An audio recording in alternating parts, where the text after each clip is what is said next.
Hello, everyone. Sorry so much for all the technical difficulties. Something that I think we're all adjusting to and getting used to nowadays. So my name is Christy Barlow, and I'm the curator of education for student and community programs here at the Jewel Collins Smith Museum of Fine Art at Auburn University. Today, we're very excited to have you here virtually for a special Earth Day art talk centered on one of our newest exhibitions, Mother Earth as Art.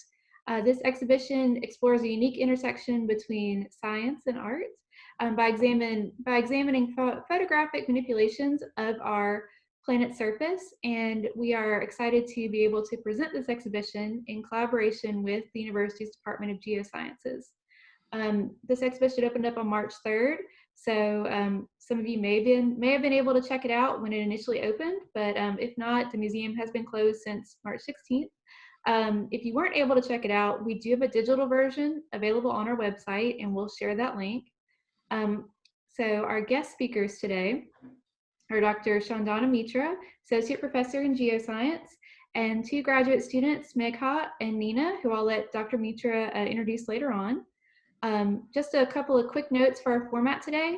We are going to start off with a short PowerPoint presentation by Dr. Mitra, and then we'll have some discussion between me, her, and Nina and Megha about different aspects of the exhibition. Feel free to enter any questions you have in the comment section of the Facebook Live event, and those questions will be relayed to us. Before we get started, I also wanted to give a quick shout out to Jessica Hughes, the museum's curatorial assistant, who worked directly with Dr. Mitra to curate this fantastic exhibition, and also to Charlotte Hendricks, the museum's communications and marketing specialist, who is running the technical side of things today and will be relaying all your questions to us. All right, so I think we're going to turn things over for the presentation. Good afternoon, everyone. Thank you, Christy, for the introduction. It is really an honor for me to be able to use this online platform to reach out to so many of you and introduce you to this unique Mother Earth as Art exhibition.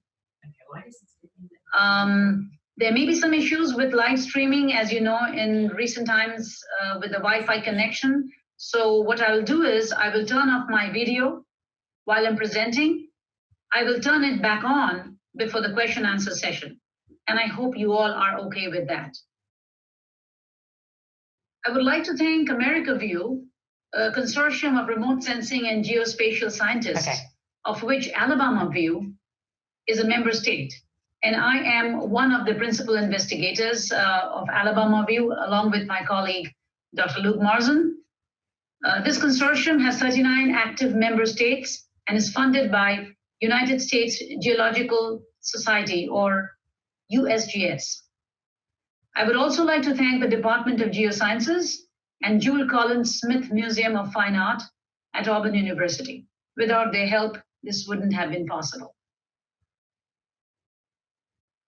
Now, the main motivation behind organizing the Mother Earth as Art exhibition is the 50th anniversary of Earth Day, which is today, 22nd of April. This Earth Day seems to be even more important than any of the previous Earth Days.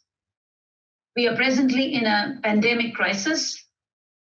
It is making us value science, human relationships, understand that planning ahead of time is vital, human health, and life on Earth. We have made a lot of progress in improving our environment in the past 50 years.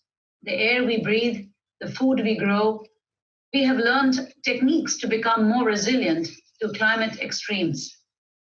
But still, we have a long way to go.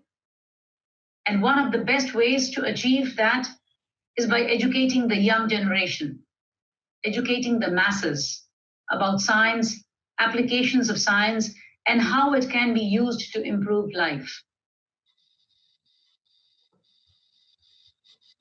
The Mother Earth as Art exhibition is a unique blend of science and art.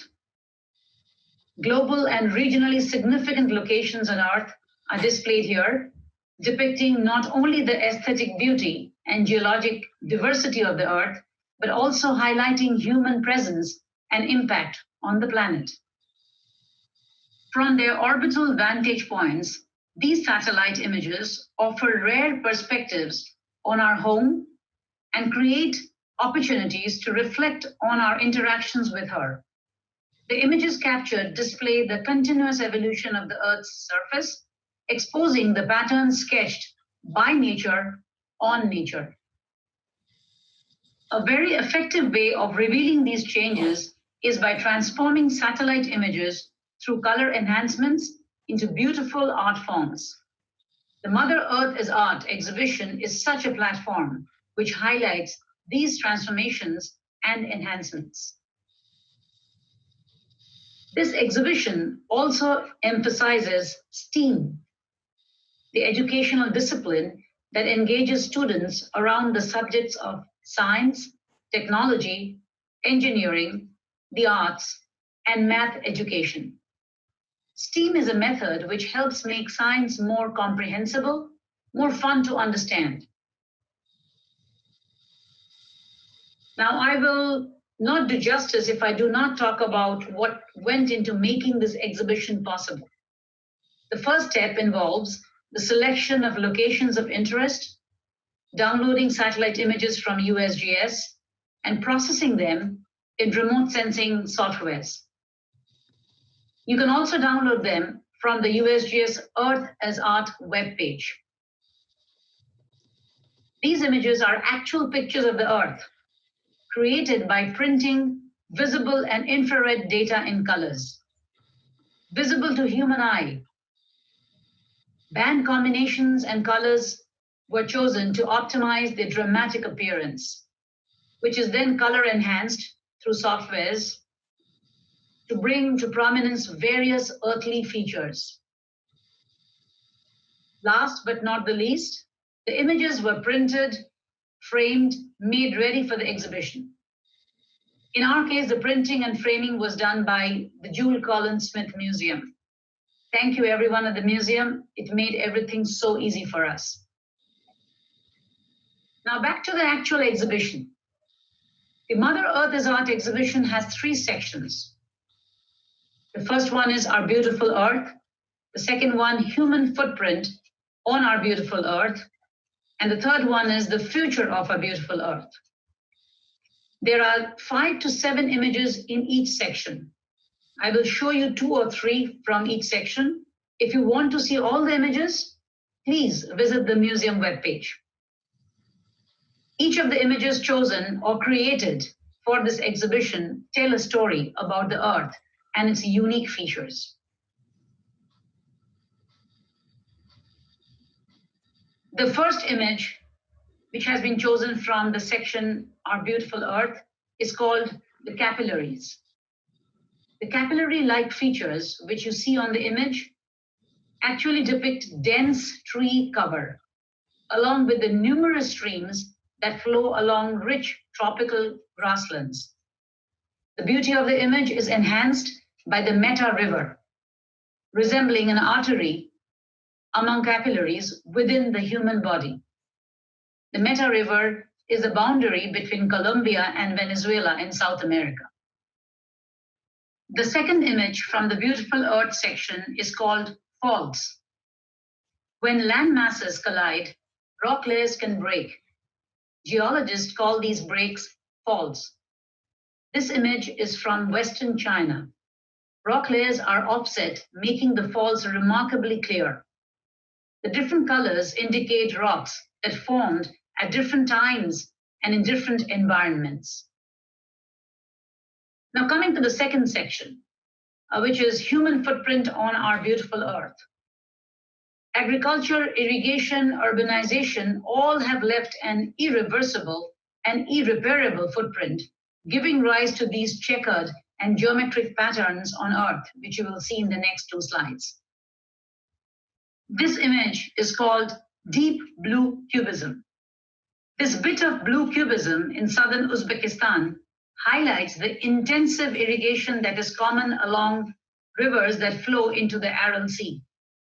The perplexing variety of blue and green shades are farm fields with actively growing vegetation among the scattered residential zones. And if you follow environmental news around the globe, you must be knowing that Aral Sea has shrunk in area because of excessive irrigation in this particular area, which is, of course, human intensive, a very human intensive activity. This image is of Garden City in Kansas. Central pivot irrigation systems created these circular patterns in cropland. The red circles indicate irrigated crops of healthy vegetation. The light colored circles represent harvested crops. This is a classic example of how we, humans, have transformed the natural surfaces to grow crops. The third and last section of the exhibition is Future of Our Beautiful Earth. This section sends out the message how the changing climate and human activities are impacting the valuable resources of our Earth. The message we wanted to communicate is how the beautiful features of our Earth will cease to exist or will be modified if we do not take care of them. This image is called Himalayas. Soaring snow-capped peaks and ridges of the eastern Himalaya mountains create an irregular white on red patchwork between major rivers in southwestern China. We already know that many of the glaciers in the colder regions of the Earth are melting at a faster rate than ever before, which is and will increase the sea level, impacting millions of people living on the coast. This image is called Great Barrier Reef, the world's largest tropical coral reef system. The reef stretches more than 2,000 kilometers or 1,240 miles along the coast of Queensland, Australia. It supports astoundingly complex and diverse communities of marine life. Scientists have found that most of the coral reefs in Australia and around the globe are dying and getting bleached because of warm waters and overfishing. And now I will end this presentation with my favorite image, Earth selfie. Can you see the eye, nose, and mouth in this satellite image of Morocco? It seems Mother Earth is watching over us. The 50th anniversary of Earth Day is a reminder that we must live in harmony with nature. Mother Earth is a provider, and we must care and cherish our relationship with the Earth. Just like we cherish our relationship with our mother, our father, and our family. Well, thank you for patiently listening to the presentation. I will stop here. Megha, Nina, and I will be glad to answer the questions which you have on remote sensing, satellite images, the Mother Earth as exhibition, and any other related questions. Thank you again.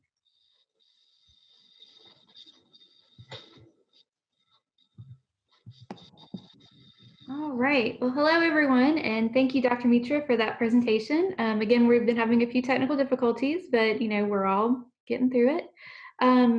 So I do have a few questions. So first question, for Dr. Mitra, would you mind just kind of summing up kind of the overarching, like what was the purpose behind the Mother Earth as Art exhibition? Sure, Christy, and thank you for doing this again. There are two main missions for this Mother Earth as Art exhibition. The first one is to educate the masses, especially K through 12 students, about science of remote sensing, how satellites work, and how they can reveal the beauty on Earth.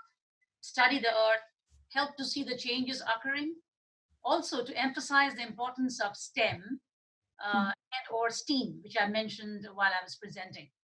The second mission is to kindle and nurture appreciation for our Earth, to make people realize how human intervention has modified Earth's land and air, how climate change is and will continue to compromise our future. This is a very important message, of course. The purpose is to create awareness among all to follow what science and data tells us. And these are the two main missions of Mother Earth as art exhibition. Mhm. Christy? Wonderful. Do you have anything else you'd like to add in recognition of this being the 50th anniversary of Earth Day? Oh, sure, because this 2020 Earth Day has a special place now in history. All over the world, all Earth Day programs have been canceled. All are virtually meeting to celebrate this occasion, which wasn't supposed to be so. This pandemic has reminded us how important science is, what the contribution of science is in our lives.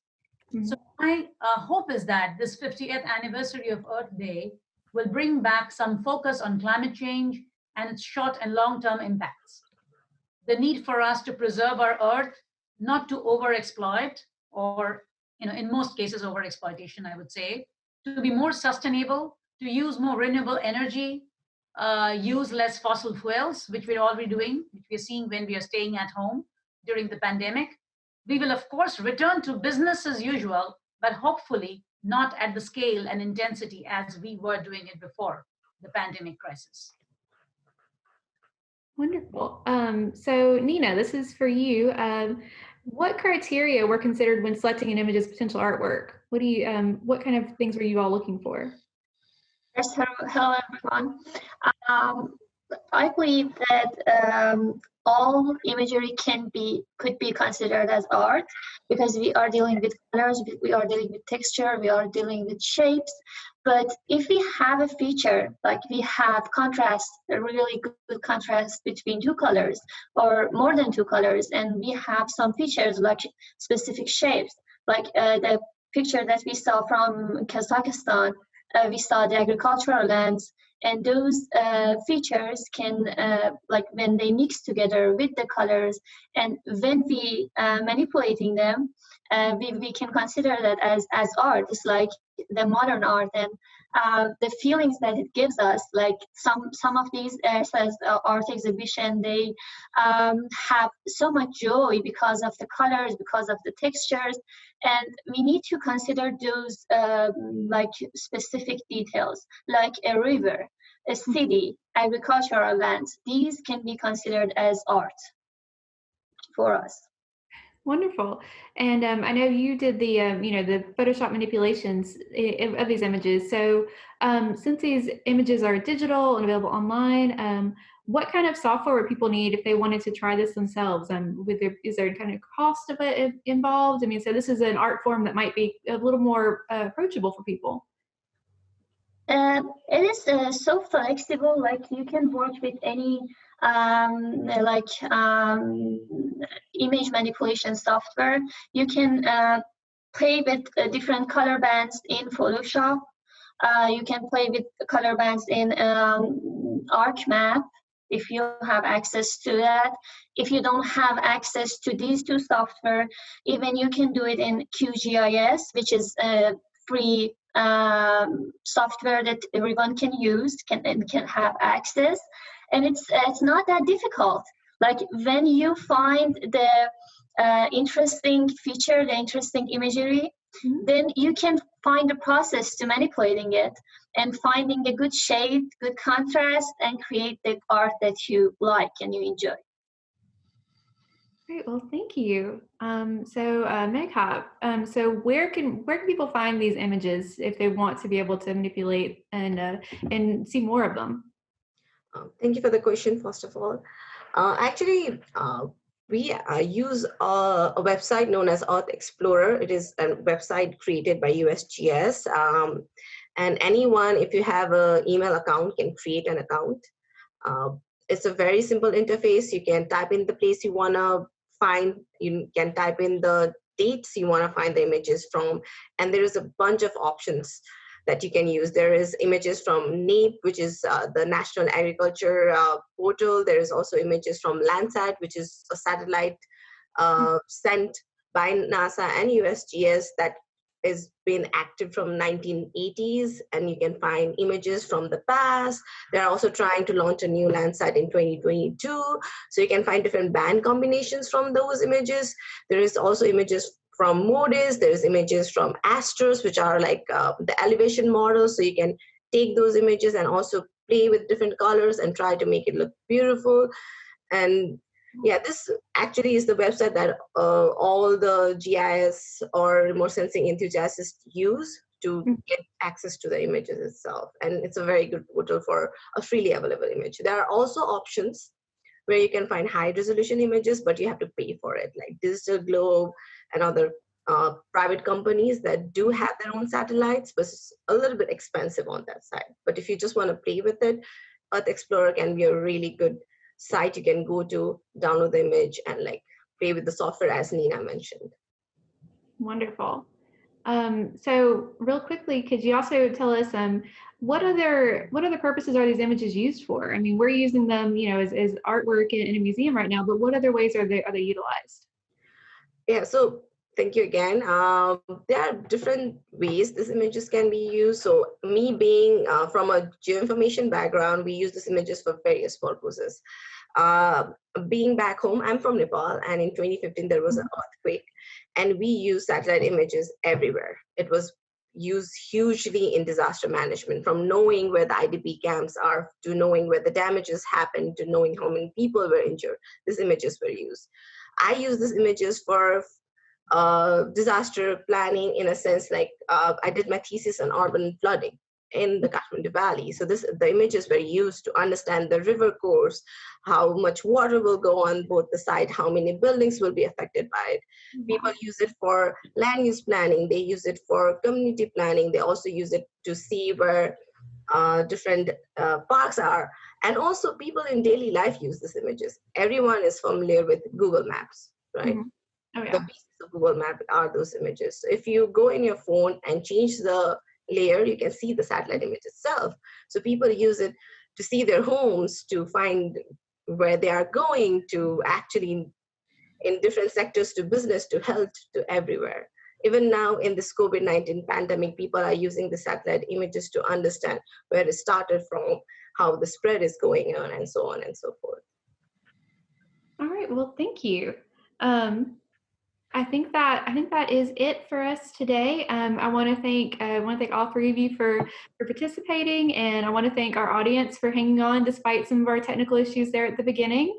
And I would encourage everyone to check out the museum's website and check out the digital exhibition from Mother Earth is Art.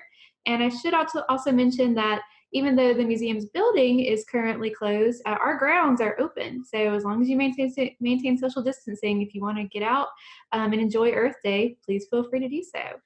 So thank you all. So thank you, Christy. And also I would like to add that if anyone has any questions, then please address the questions to me.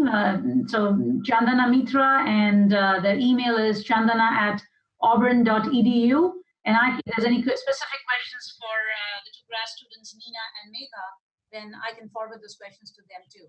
So thank you very much, and thank you for hearing us out. And sorry for all the technical glitches. Hope we'll meet soon and we'll have a good discussion again. Bye-bye. Yes. Stay safe. Stay safe. Thank you. Bye. Bye.